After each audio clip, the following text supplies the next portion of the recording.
What's good guys, Big Plays here and welcome to some Dying Light gameplay. Now most of you have never probably played this game before. It's a zombie game, first person, and it's just a hack and slash and shooter. Totally brutal. You'll see in this gameplay it's just absolutely crazy. You have machetes, swords, you got everything, weapons, pistols, shotguns. It's the most fun zombie game you're ever going to play, and I'm showcasing it to you guys today. This is not a live gameplay, I'm commentating over the gameplay, and you can just see here, look at this electrical machete, just slicing them up. Sweet, not fresh, tainted meat that's gone into zombies, and it's just crazy. You have different types of zombies. You got exploding zombies, big guys, I forgot their name, but these guys who rush you like American football players. It's just crazy. And you got your normal zombies, obviously. You got your runners, the huge type of zombies, huge type of weapons, and it's just such a brutal and fun game. Hacking and slashing the zombies, seeing their intestines fly out of the way. It's not, if that is not your kind of style, then you probably shouldn't watch the video because it is kind of gruesome, but I like it. It's a lot of fun.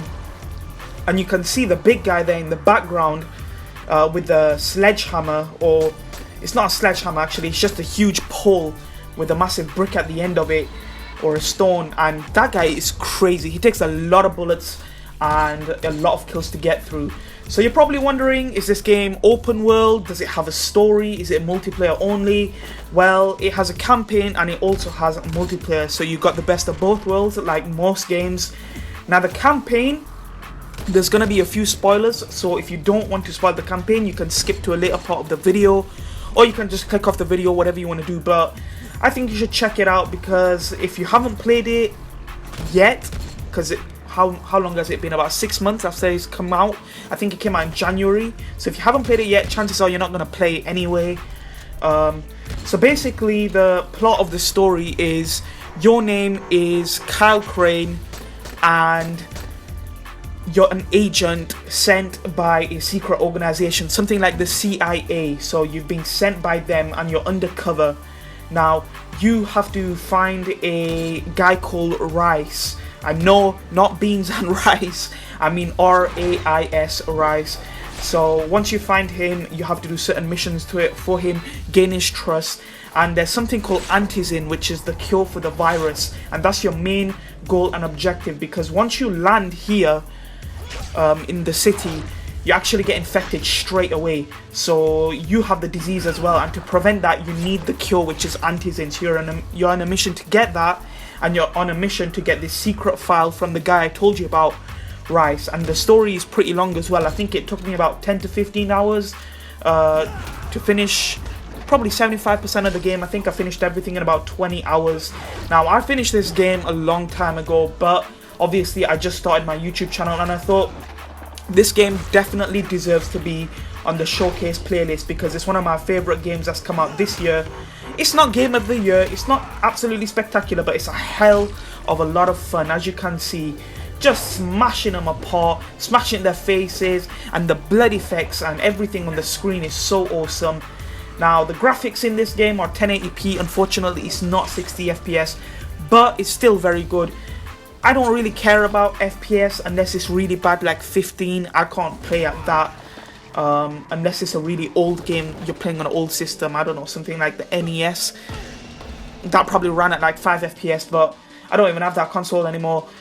But I expect 30 to 60 FPS, and this game definitely delivers 30, so that's all good by me, and the graphics are pretty good as well. But the gameplay is the main part of this game. It's just so much fun.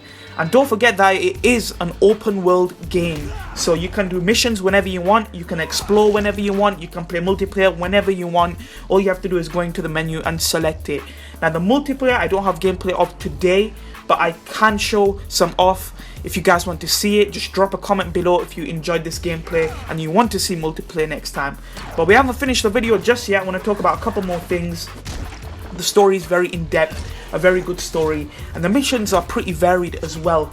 Now this game incorporates parkour and movement into the gameplay, and you'll see from some gameplay that I'm actually climbing up houses and jumping onto vehicles and using the, I think it's the grapple hook, to launch myself to reach other places very quickly.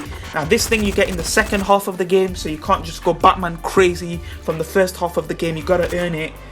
And it's kind of like the more you play the game and the more you progress, the better you become, because the enemies will become harder and your weapons will become better.